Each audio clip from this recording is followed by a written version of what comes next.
Հավատն առ Աստված դա պարգև է մեզ։ Եթե հավատում ենք, ողջ սրտով անգ է։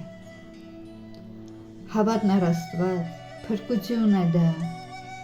երբ կիրառում ենք մեր կյանքի վրա։ Հավատն առ Աստված շատ բան է փոխում, եթե մենք Աստծո կամքն ենք կատարում։ Այն շատ բարի է ու շատ կատարյալ, այն կատարելուց պետք չի թերանալ։ Ու գիտեք ինչու, դա սահմանն է այն,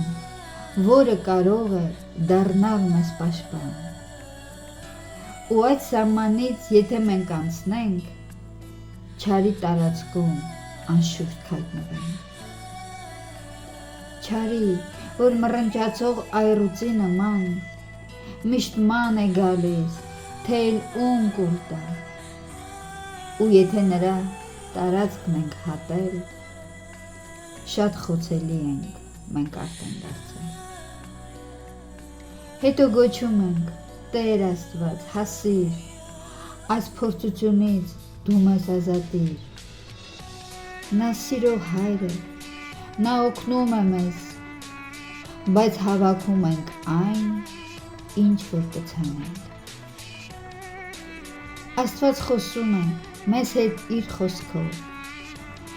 իր կողմից տրված 10 պատվիրանով։ Դրանց կատարումը օրհնությունն է մեր, և չարը այստեղ էլ չի խաղանդել։ Պետք է հավատալ Աստծո խոսքերին, այն մեզ օգնում է գտնել ճիշտ ուղին, թե որքանով ենք նրա խոսքերը պահում, հենց այդքանով ենք Աստծուն հավատում։